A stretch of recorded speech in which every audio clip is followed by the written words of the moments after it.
All right, so this is called the Afterburn. This is where we have a time to share comments, questions, so I can make sure you guys understood what I was saying the way I meant it. All right, we'll begin with you, Shira. I beat Janet. Oh, I love you, Janet.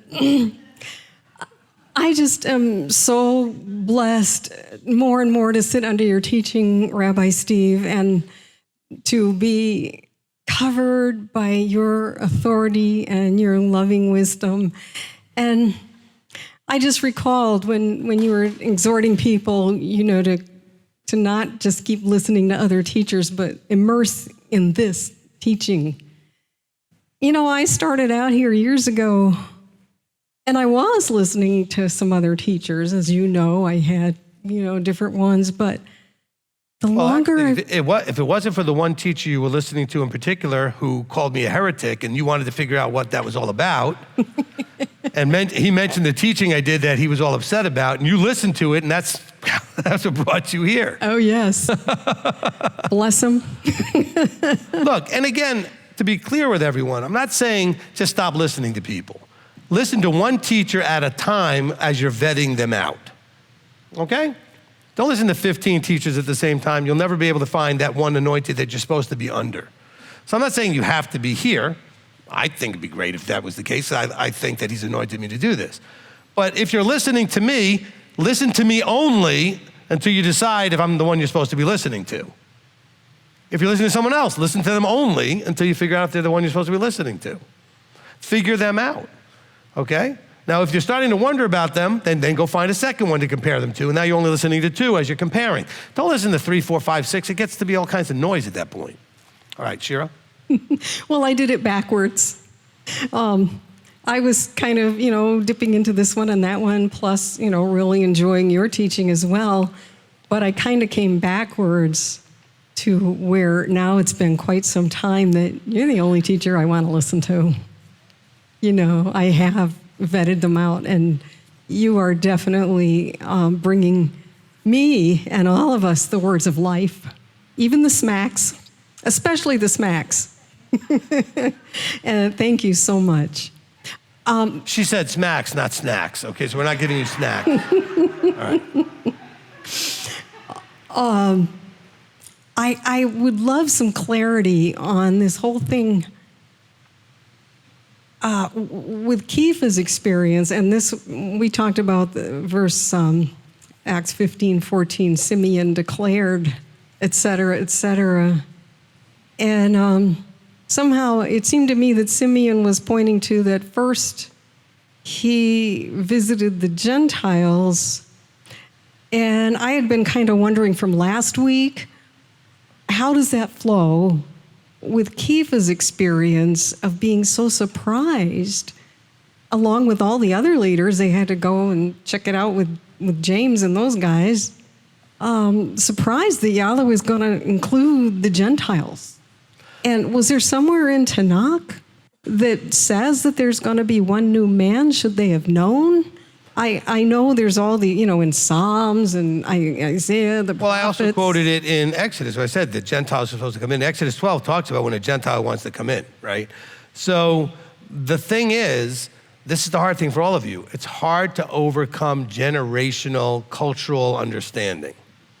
So by the time we get to Shimon, Kepha, we get to Peter, and we get to these other guys, they have been trained, indoctrinated. If those of you that are coming out of Christianity, you were well-churched. Well, they were well-churched, so to speak, in their cultural understanding of Judaism. Okay, so they had, for generations, seen this as Jewish only. As a matter of fact, they started seeing themselves as all of Israel. They still do to some degree, okay? And so that's where the problem comes in. It just boggles my mind a little bit because of all the references in Psalms to the nations in the millennium, I believe. It seems that they might have relegated the redemption of the nations to a future era, the millennial era, but it was like they weren't paying attention to all that. Well, because part of it was they didn't want to be the ones having to deal with it. If they could push it off, then, good, then I won't have to deal with it. It'll be later, okay? I mean, that's part of it. But look, in verse 14, it talks about to take out of them. So the Gentiles weren't supposed to just stay Gentile and just believe in Messiah. Because how many people at some point, and maybe still do, call themselves Gentile believers? There's no such thing. If you're a believer and you're covenanted, you're Israel. You are no longer a Gentile. Because you were supposed to be taken out from. That's what it says there in verse 14. He first visited the Gentiles to take out of them a people for his name. So if you're still acting like a Gentile, oh, I'm not. I didn't go to church when I was a Gentile. Well, but you still go on Sunday, you're a Gentile. Okay? You're still eating whatever, you're still a Gentile. I mean, that's just the reality of it. Don't get mad at me, write all kinds of evil comments, that's fine. Okay? Don't get angry. Get right. Get right with this. All right, go ahead. I really appreciate what you said about they just didn't want to deal with it. And it makes me think of all the times as a Christian, I saw statements of truth, but the veil was there. I didn't want to deal with it. Exactly. Which is why he has to pop that veil. Yeah. Okay? I get it. Thank you. You're welcome. All right? And look, and let's not forget about when we were talking about various teachers. Ephesians 4:11, which we talk about with the fivefold ministry, it says in verse 14, those people are there to help you so that we are no longer, which means that we were, children tossed about by various teachings that are out there. Because if you're following the anointing of the anointed person that you're supposed to be following, there's no confusion. Well, how do we know we can trust you? You don't. You have to vet that out. That's where the Ruach in you helps confirm those things. You don't just because I claim it or say it or if anybody else claims it or says it. But if the Father's leading you and guiding you, you'll know. You'll know. And it doesn't mean you're going to like what it says either. Because that's when you get the smacks, not the snacks. Okay? All right, Amy. Unless they're sugar smacks. There you go. Those are good. So I'm just kind of playing devil's advocate. I haven't heard one mention of women. I mean, all the circumcision and you got to do this and got to do that. And like we always are second-class citizens compared to the men are always up front and getting everything. No, that is not the case. Can okay. you From this source, right, the scriptures, women were, let's start with Adam. Women were not created by themselves. They were created by being brought forth from Adam. Women were always to be in the context of a man. A daughter, a wife, right? There's a context there. Now, of course, there are some of you that do not have a father to go to and you're not married. But I believe that's where leadership then becomes that representation. And so the circumcision was that if all the men were covenanted and circumcised and covenanted properly doing what they're supposed to do, life would be wonderful for the women. The women are designed to respond. Okay? But how do we get to share our covenant? Share it in what way? Well, they have to get circumcised. It's just a sign of covenant. Yeah. So, what do we do?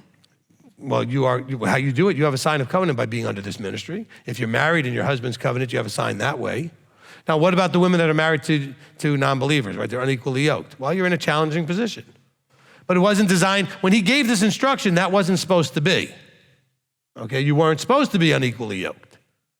But some of you came into this, a lot of you came into this after you were yoked. You were already married. That's where it gets challenging. Okay, so then your witness is always going to be your behavior. Look, let's just be really blunt. Do you get to see anybody's circumcision ever? No. Okay, it's not like the men of the covenant are walking around where you can see that. I've seen it uncircumcised, but all right, whatever. That's more TMI. All right, that's way too much information. No, okay, listen. No, don't laugh. This is important. Her question is a good one. All right. What do you see in a circumcised man? Behavior that is covenant.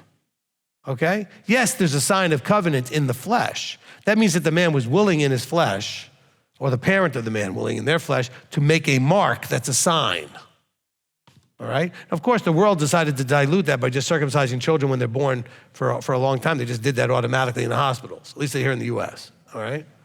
So, that's, unfortunately, it diluted the situation, all right? I had a karate teacher back in the 80s who, we went to a restaurant one time, we're all talking about it. He says, I'm a Jew. He says, I'm circumcised. I said, no, you're not, okay? So, because he wasn't. And he wasn't eating anything clean at that restaurant either. But he was born at a time when they just automatically circumcised everybody. Okay?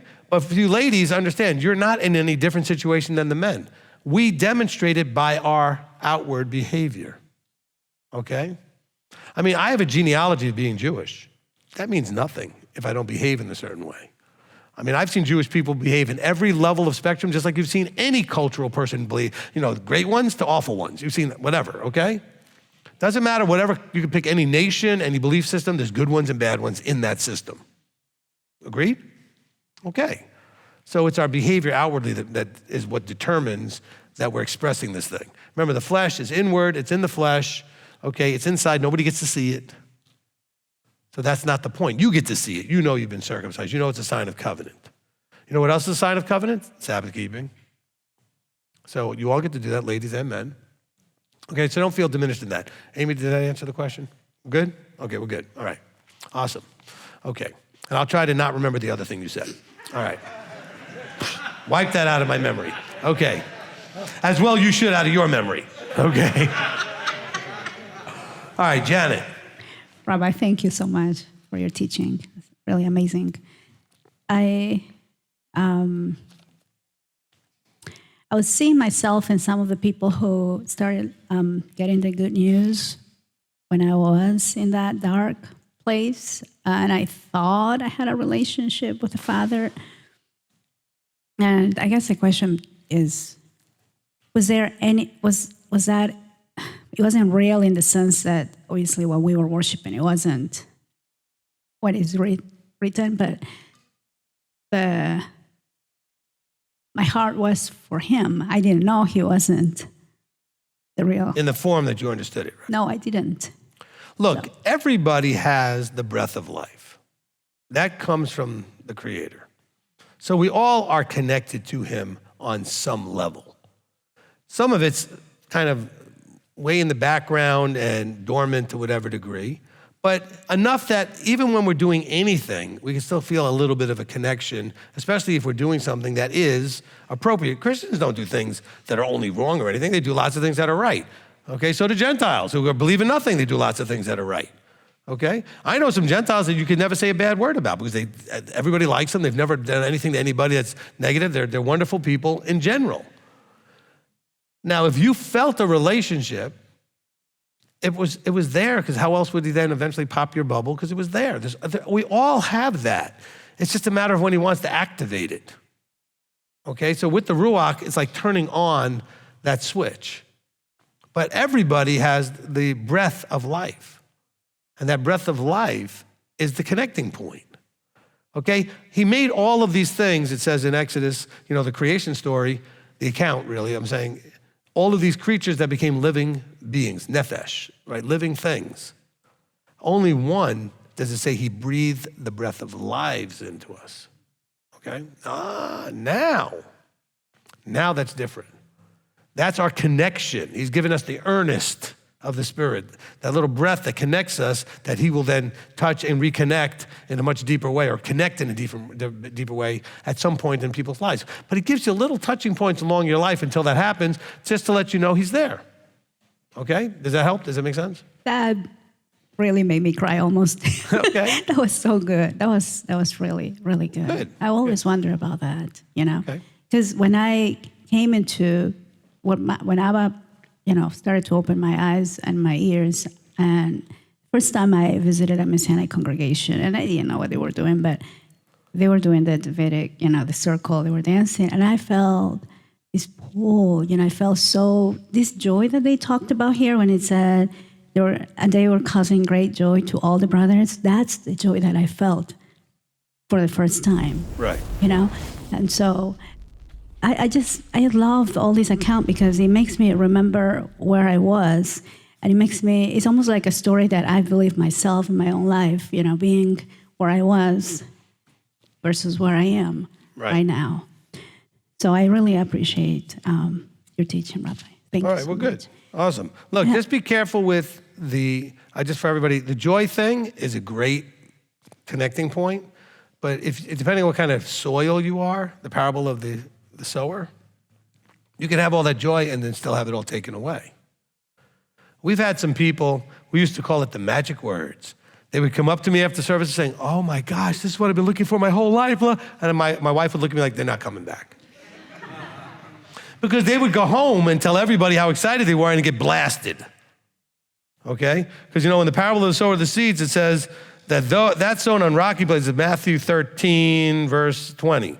That sown on rocky places is the one who hears the word and immediately receives it with joy, yet has no root in himself, but is short-lived when the pressure and persecution arises because of the word, and he immediately stumbles.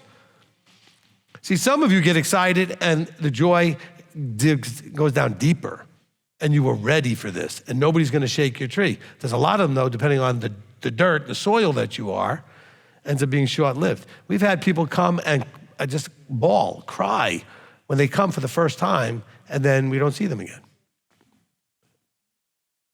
Okay, the determination was what kind of dirt they were, what kind of soil. Did you receive and get some roots down there?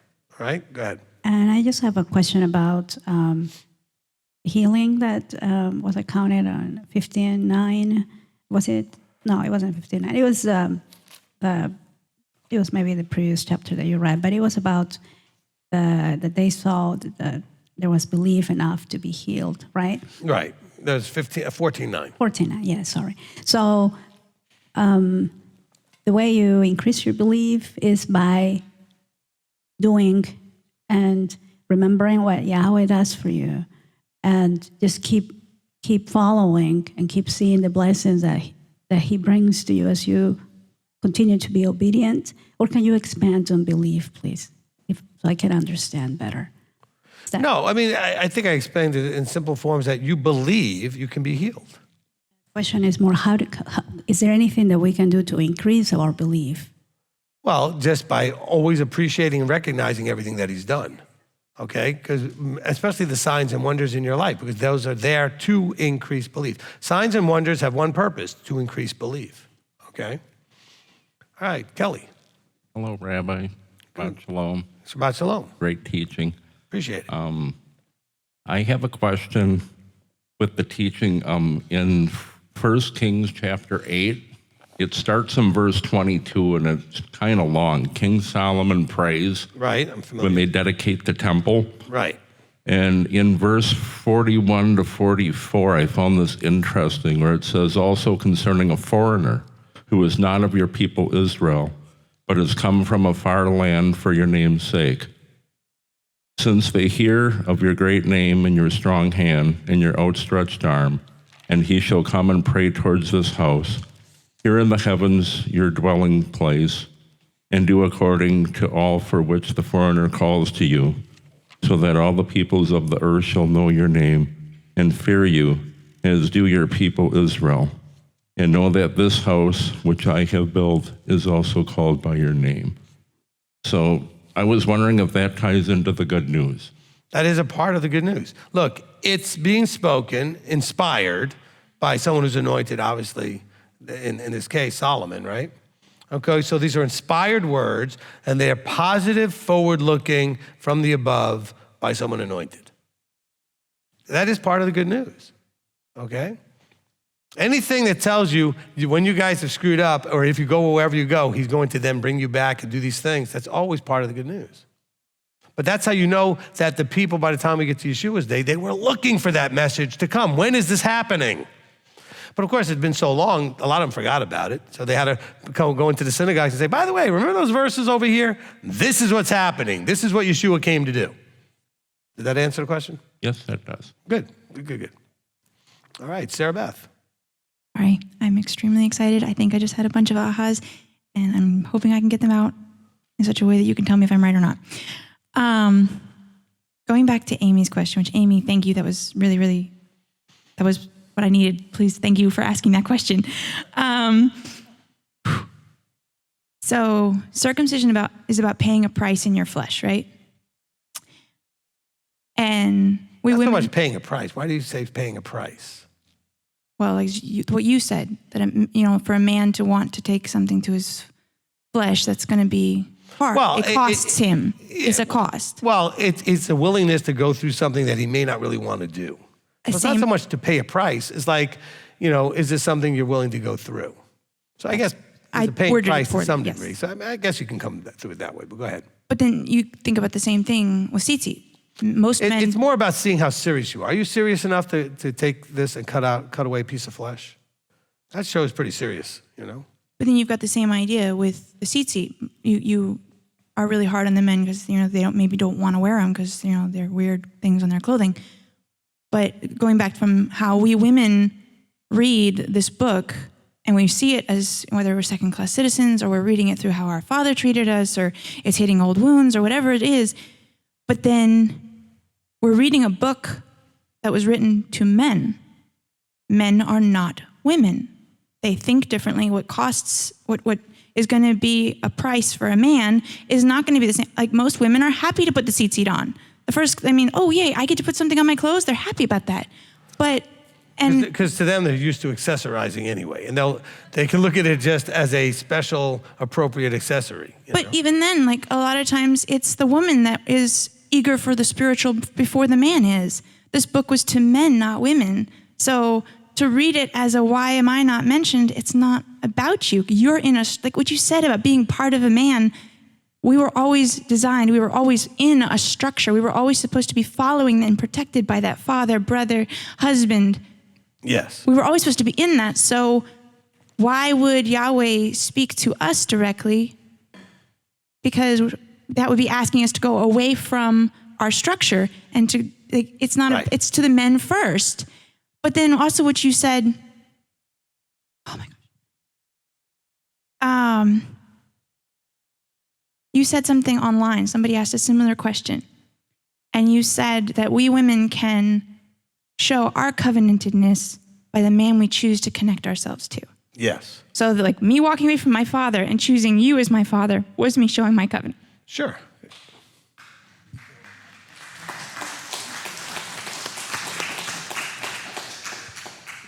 And look, this is important, ladies, okay? Well, let's get away from the women's lib, this and that, and all this other nonsense, okay? There's nothing in here that's disrespectful to the ladies. It's very respectful to the ladies. There's nothing about being a second-class citizen, okay? And when she said the book is not written to the ladies, it was written for the ladies and the men, but these things go down the vertical. The leaders are given the vision. It says that leaders are given vision and they share that vision, okay? Moses was spoken to, not everybody, okay? When Nathan, when Samuel, when Jeremiah, whoever, when a prophet was then given a message, he then had to bring it down the chain, which meant they were higher than the king because it went to the highest point first, and then it went down, okay? So the vertical is still the vertical. It doesn't make anybody in the vertical any less valuable, less important. You just have a different role to play, okay? And so she's now having those aha moments. By the way, one of the things I really love about her is that she shows it on her face and she's very expressive about it. I see it on a lot of you as well. And I really love when you guys get these breakthroughs, okay? Because that's the whole point of all this, is to get breakthroughs. Now, and by the way, just so you also understand, not everything I say that comes out of my mouth did I already say before, or did I even think I was going to say as like a set, ready answer for any of these things. It's just what he inspires me to say when you get in this interactive place with me, okay? I'm just in a vessel that's available. And that's really important that we get there. But ladies, please, don't get hung up on that, well, ladies power, women's this, everything else. You are what you're supposed to be, okay? And without you, none of this works. Just like without the man, none of this works. He made both of us to be able to be complete in doing everything. And we just have different roles in some ways, okay? All right, good. All right, Maisie. Shabbat shalom, Papa. Could the animosity that the Jews are having with the nations that are attempting to come in as believers stem from what happened back in Kings when Yerovam took 10 of the tribes of Israel and did all this idolatry and led them away from going to the place where Abba had placed his name? Or is it just simply that they wanted to be selfish and keep all of this to themselves, or a combination of both? No, I don't think it's connected to what happened with Jeroboam, because I mean, Rehoboam wanted to go kind of fix the problem and go to battle, and Yahweh said no, okay, because Rehoboam was in the south and was with Judah. But what I do see is it's not that they wanted to be all special and selfish and everything else. I think it became a protective mechanism because they were being attacked so much. And I'm sure, even though we don't have a lot of accounts of it, there were those that would infiltrate, because Yeshua tells us even that there will be sheep's and wolf's clothing that would come and infiltrate. And so it was out of their protective nature, and part of the way they kept them going was to remind themselves that they were special. Okay? That was part of what kept them alive, kept them going, no matter how much they got beat on and attacked and killed and everything else. And so it turned into this pride problem, okay? But it didn't start off that way. But it started off with good reason. Look, even like the Talmud, which I'll pick on every now and then, it came about for good reason. They were dealing with things the Deuteronomy 17 way. They were arguing about what to do about these things. And so they give us the Talmud as a way to see the arguments and what they were thinking in those days to come up with their right rulings. So it's basically like a legal library of all these decisions and things that they were doing back in those days. The mindset they had, though, which is why they came up with some of the right rulings, is they were trying to put fences around fences around fences so that people wouldn't break the Torah. So this is where they turned it into a burden. So if there was something very simple not to do, well, they took it out 4 layers. So, hey, if you break this, you're still not really breaking the thing that's the Torah. But they just put these protective layers, because they had recognized at the time that they were coming up with these right rulings how much they kept getting in trouble for breaking Torah. So they were making it harder and harder to break Torah by making rules that were such beyond that even if people broke those rules, they still weren't breaking Torah, because there were so many layers out, okay? All right. And that should be a fine line for us, though, today in this walk, that we don't become so prideful that we are treating others that are not in the walk that way. Absolutely, absolutely. And I'm going to use that to launch into something that I usually say around this time of year, okay? As we head towards Halloween, Christmas, whatever. Please, don't embarrass yourselves. Don't mock what the people out there are doing. Don't do it, what they're doing. Don't mock them. Don't judge them. Don't look down on them. You were them, okay? And that's why Yahweh says over and over again, remember that you were slaves in Egypt. I don't think it's such a big deal. As a matter of fact, when they come out, he says to them in Deuteronomy, he says, I didn't bring you out because of you. You're not all this special whatever. He says, I brought you out because I promised your forefathers that I would bring you out. He told Abraham this was going to happen and that he would bring them out, okay? And so just like, let's keep that in mind. Let's not make Facebook posts and get out there attacking and mocking what everybody's doing. You will never see that in a post by me. Well, you're saying, well, you've done all that. No, I'm talking to Christians right here to say, wake up. You've been lied to. Wake up. That's because I'm here as a teacher, just like these guys would have done in the book of Acts, going into a place and saying, hey, by the way, you've been lied to. That's my job, okay? But you guys will do it in mocking ways, in judging ways. And you're going to treat them with disrespect that you would not have appreciated when you were doing that stuff. And look where you are now. But you're only where you are now because he did it, not because you did it. He opened your eyes, he opened your ears, he opened your mind and your heart and etc. to receive this stuff. You didn't do anything. It's not because you were anything special. Look, in John 1, it says that there were those that came to be, and it wasn't because of the genealogy, okay? You know, in John 1, let me just read it to you real quick. But as many as received him, to them he gave authorities, verse 12, to become children of living Elohim, to those believing in his name, who were born not of bloodlines, nor of the desire of the flesh, not because they wanted it so bad, because a lot of you wanted it real bad when you were in Christianity, but you just didn't know what you were wanting.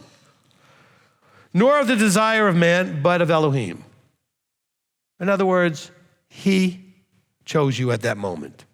And everybody gets their moment, okay? but he chose you at that moment. That's the important thing that we understand, all right? So let's not mock them. Don't get all self-righteous and judgmental as we get into these seasons. Just don't participate. Well, don't participate in the mocking and everything, but don't participate in the activities. Don't do Halloween or Christmas. I mean, that's, okay, Marlene. Hey, Shabbat Shalom. Shabbat Shalom. Just wanted to thank you for the teaching. There were so many wonderful parts, and I'm looking forward to listening to it again so I can let it sink in more. There was a few, light bulbs going off. But one that just went off at the end where I decided to come up was about what you were saying about people believing that they could be healed. And so I think, coming from Christianity, there is a more charismatic, show of healing or whatever, And so here, I've received a lot of healing from all kind of different things, but it's been different. Like, it does start off with us like being self-aware that there's a problem, and then believing that it can be fixed, and then doing what it takes to fix it. Instead of everything being so kind of ethereally, like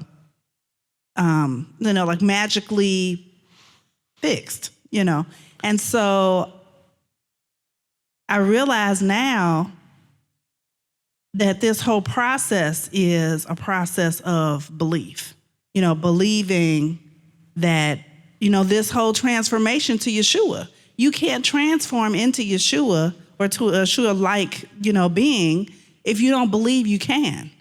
So it's really, the whole thing is about belief and believing that it can be, Amen. And so it's just so cool that it's a different kind of belief. It's a belief in a process, a belief that he will give us the tools that we need to do what we have to do, And so, it's pretty exciting, even though it's not magical and it doesn't happen instantly.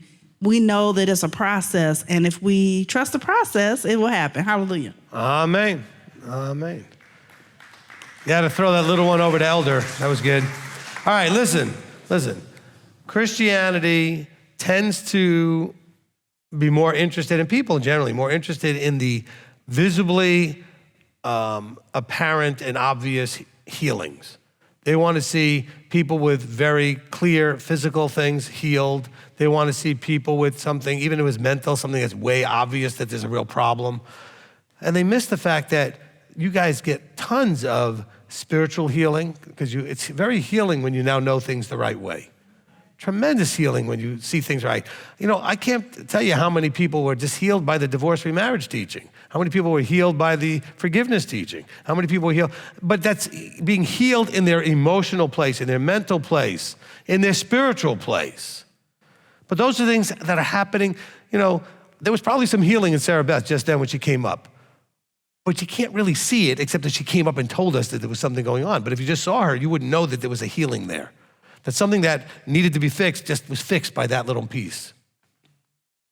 So the healings that are happening all the time in this ministry anyway, most of them are not openly visible. The church wants to do these things that are very openly visible. They want to wow you, okay? But when you're getting answers to questions you've always had and nobody's ever answered, that's a healing. That's a miracle for you. Elder tells you that story all the time. He came to me when he first met me, asked some questions nobody ever answered. I answered him in like 5 minutes, and there you go. That was a healing. And the healing was to find somebody that could actually answer the questions. Like to heal the idea, will I ever find anybody who can answer these questions? And it wasn't me that answered them. I was the voice came out of my mouth. But Yahweh gave him the answers, all right?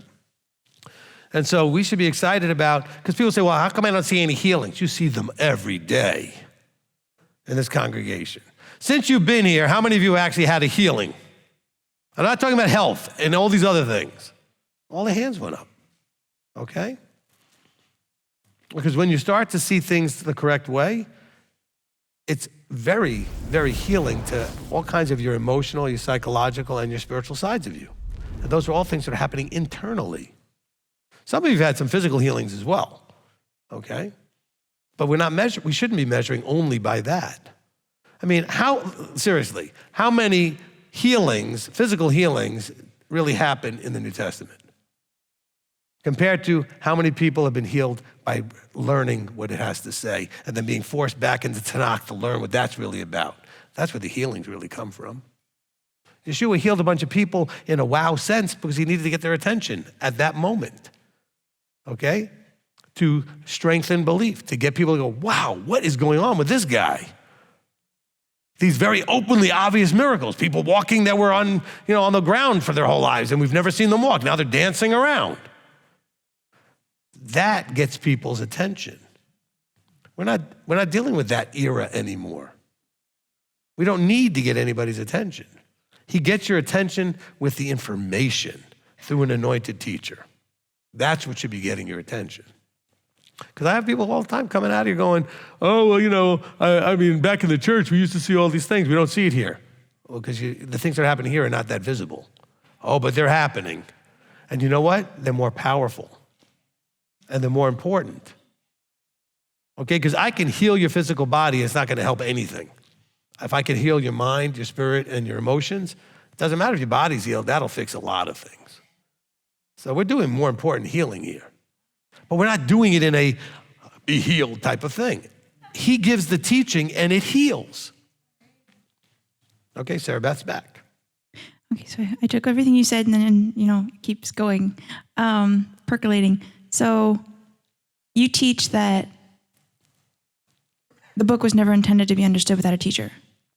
Never be understood without a teacher. Right. Right. Okay. There's supposed to be someone to explain it to you. Well, you're right, but the way I say it is, it was never meant to be understood fully. Okay, I'm not going to insult you and say you can't read this book and not understand it. But there will be parts of it you won't understand correctly and fully without a teacher. Sorry, I'm shortening what you say to try to get it out faster. That's okay. Sometimes it's important to make sure that people listening for the first time don't think I'm being offensive saying, you're too stupid to read this book and understand it. No, he designed it to be understood correctly and fully to have a teacher.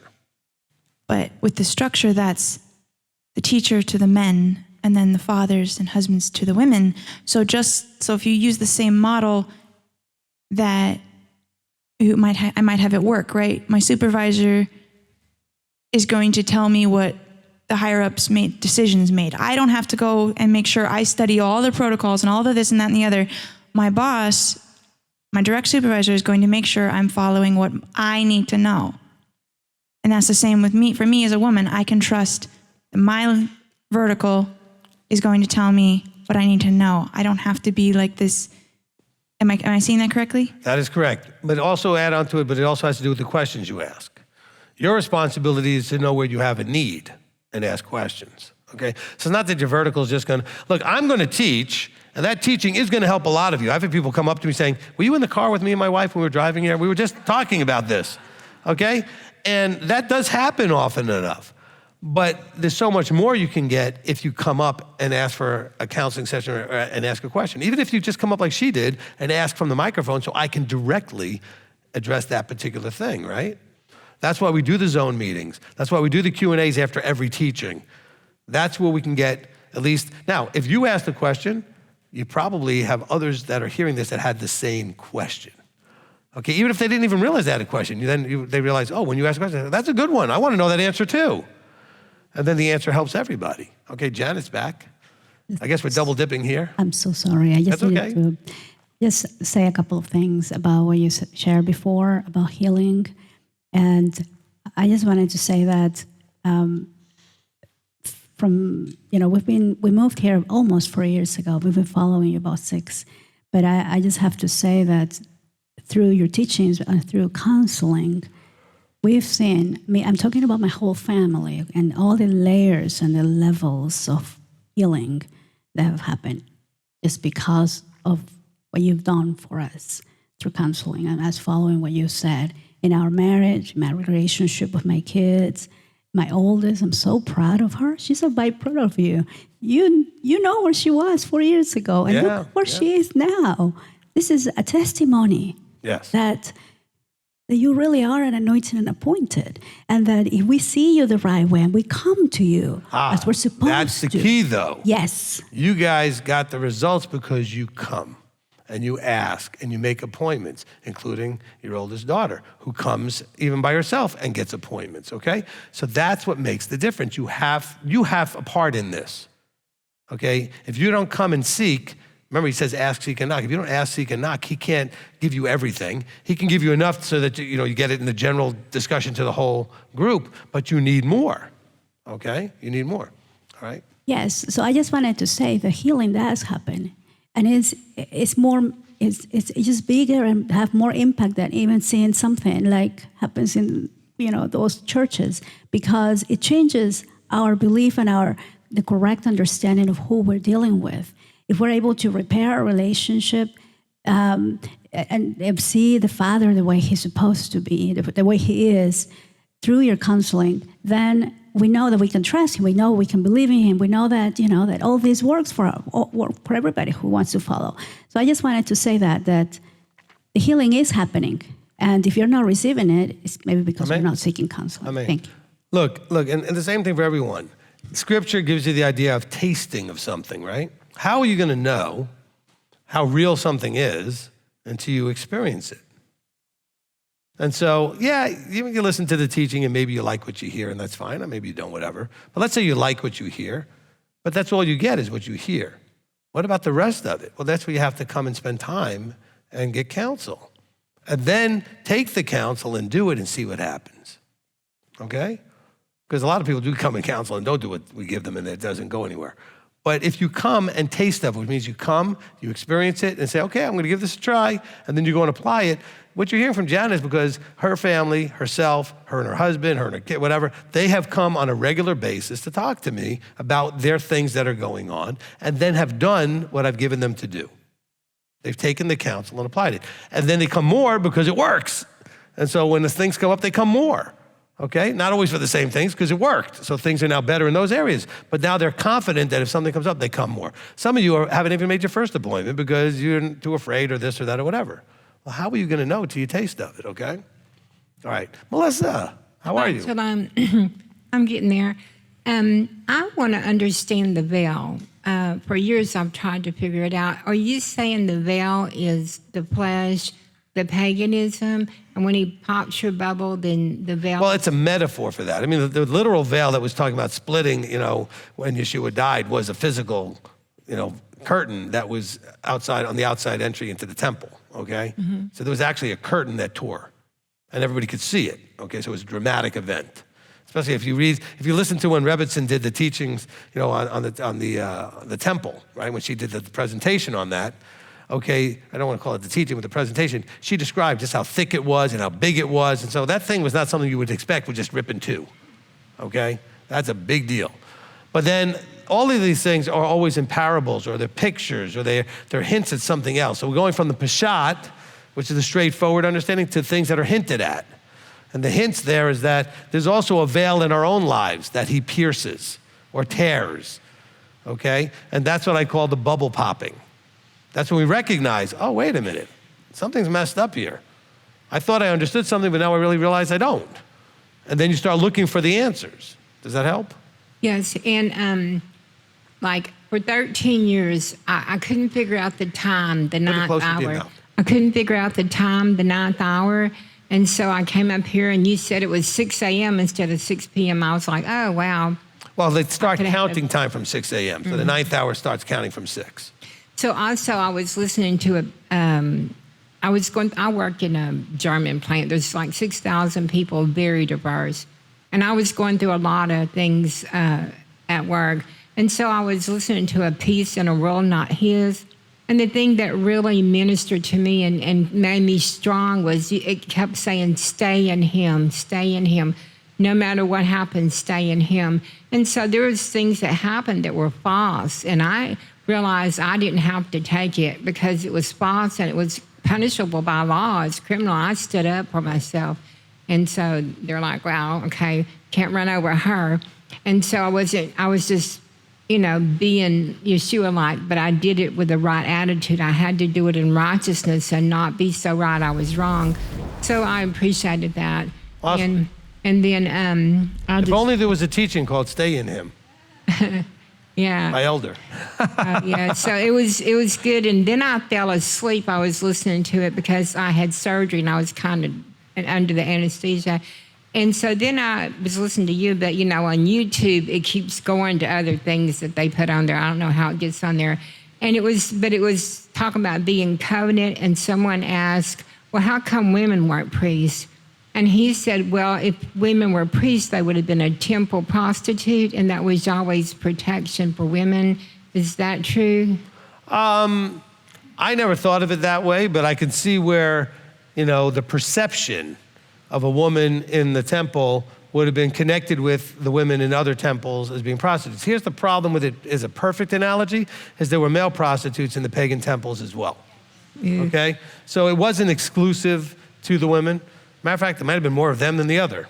Okay? So I'm not sure that analogy plays out. Okay? Well, not anything I ever taught. I can see now how you said if they weren't with a man, they would, there were barbarians that were brutal and would have done all kinds of things. Yeah, they were unsafe if they didn't have a man covered. And so Yahweh always wanted women protected, and that helps me to connect with him and realize he's not this horrible father, husband, or whatever. That he wants to protect us and he loves us. And so I appreciate that. Thank you. Amen. Listen, okay? I got to clap back. All right? I want to talk to the ladies first, then the men real quickly. Stop wanting to be the other. Okay? He made you a woman, not a man. Accept that that's what you are. And you're wonderful in that role. We would be so miserable without you, just like you would without us. Or actually, you would be unsafe and miserable, okay? And we would be unsupported and miserable. I mean, there's different roles. Men, stop trying to be them. Stop looking to them to be you. So both of you, we have to just accept our roles, right? We have a teaching about the roles of men and women, okay? So ladies, don't get offended by that there are things that are different for you, because you're not us. And we got to stop trying to act like you. We got a bunch of men think they're women, okay? And this is really a challenge, all right? But he made you, and he made us different. Not more valuable, not more anything else, just different, okay? And so we should not think that somehow we have to be the same. We are equal. We're not the same, okay? Without both of us, there's no more people. It takes both of us to make another one, okay? Tell that to the alphabet soup people, L, B, D, whatever, A, B, C, D, E, F, G. Because if they're right, we get no more people, okay? Because it doesn't work that way. All right, anyway, sorry, Brian. Shabbat Shalom, Rabbi. See, the people online are like, I knew he wasn't going to get to us. All right, come to the next zone meeting and you'll get your turn. All right, go ahead. I'm hoping that you can help me piece this together. This essentially stems from when Elder was up here earlier and he was talking about discarding negative thoughts and discarding those things all the time, not just on Shabbat, but especially on Shabbat. Oh, you mean when he took his time to have his sermons that he doesn't get to do later? So he's learning like I used to do when I would do the praise time or something and sneak those little mini sermons in. I'm looking over you, Elder. I see how you're getting now. That's called discipleship. I see. You've learned how to do it. Okay. Well, I told it wasn't him. It was Abba, because it was for me, and I needed to hear it. And that actually leads me to this, because in the context of what you were talking about earlier with King David, and we know that nobody praised the Torah like he did. When we read what he has written down, like it occurs, like those are his thoughts, and we're told to capture our thoughts. And you tell us all the time that our thoughts are very important. We have to capture our thoughts, and our thoughts are going to lead to actions. Our thoughts are going to lead to destiny. And it just occurs, especially after today, even more, that if we want to be somebody who is loved by the Father and is a friend to Elohim, maybe we should make King David's thoughts our thoughts. Maybe we should meditate on those, like you said, maybe reading Psalm 119 instead of monthly. Maybe we should be reading that every day. Oh, you're not taking it far enough. You're not taking it far enough, right? Out of the abundance of the mouth. So it's not his thoughts, it's his heart. Which is why he says that David is a man after his own heart. Yahweh said, so David's heart was matching Yahweh's heart and then his words. So yes, your thoughts have to match David's. Let's try to have David's heart, because then the words come out freely. Because his heart was for all those things that he wrote. David wore his heart out there in public. Okay, he was about as blue as the day is long, in a good way, and sometimes. I mean, his heart was just out there, okay? So you're not wrong, but you're not taking it far enough. Have his heart, because with his heart, you're gonna feel the same way about the things he felt the same way about, right? And that's kind of where I'm going with it is, in order to change our heart, we have to incorporate the fruit of the Ruach. We have to wake up every day and choose joy, choose love. Even if I don't feel like going and hugging my brother who looks like he's having a bad day because I'm having a bad day, he needs to be loved. He needs to be told that he matters, and I'm glad that he's here because he's part of the body. And that's how, correct me if I'm wrong, that's how we circumcise our heart, by loving each other and doing the things that we go outside of our comfort zone and love each other appropriately. And by doing that over time, we create habits and we develop the character of Yeshua. Absolutely, absolutely. Look, and I don't know if Tony Robbins is the first one to say this, but it's really powerful. All of you need to know that this is an incredible emotional tool, is that motion creates emotion. And a lack of motion creates an emotion, right? So if you're feeling blue, I don't mean the color, but like you're feeling sad and upset and depressed, then you tend to get less mobile. You tend to just implode, right? So get up and go, because your motion will create an emotion. So like if you're in a bad attitude, but your brother needs a hug, guess what? When you go over, you'll both feel better, because you've now created a motion that generates an emotion, okay? It's a very good, powerful thing. Anything real quick over there, live stream team, now that it's 5:30? Yeah, let me ask this one. From Monique Edwards, understanding check, was Kefa saying that the Pharisees should know what it's like to bear the sign of the covenant without believing, since these Pharisees came into full belief, not belief by birth? And I should add the fullness of the intent, because they obviously kept the commandments, but were missing the full understanding. I guess that could work. I don't think that's necessarily what was going on there. He was basically saying to the Pharisees, look, stop imposing your cultural Pharisaical understanding, okay? Like the Pharisees didn't even like other Jews.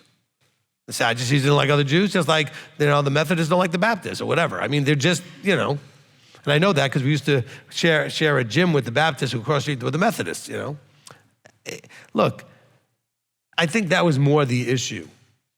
Okay? It wasn't like, well, you should be doing this and this should be that. That was part of the teaching that came out of the whole thing.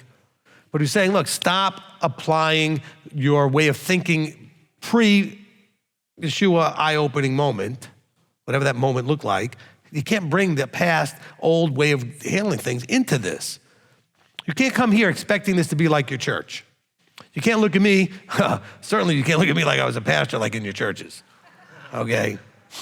Because I know nobody had one of those, all right? But some of you get all upset when they come here. Some people get it because they expect me to be like what they're used to, and then I'm not, and I don't fit into that box. That's basically what the Pharisees are saying. You don't fit in the Pharisee box, okay? We're Pharisees. You have to get circumcised before you do anything else, because after all, as a Jew, you get circumcised the 8th day. You don't know nothing. But really, I think their attitude was, we're trying to keep the Gentiles out. That's my opinion. Doesn't say it, that's my opinion. That's how I read it, okay? Take that as an anointed understanding if you'd like to, okay? I think that's what's really happening in Acts 15. I've always taught it that way. That the whole circumcision argument is not, you ready for this? About circumcision. It's about the timing of the circumcision. That's all it is, okay? The Jews, the Pharisees specifically, they were arguing that you had to do it first because that would keep people from being in. And James, when he stood up, said, no, let them learn first, and then if they want to, they will. Not if they want to circumcise, if they want a covenant. Then they'll go ahead and get circumcised, okay? So I think that's more what it was. Anything else, John? That's it, Rabbi. Okay, good. All right, so I hope that was a blessing to everyone.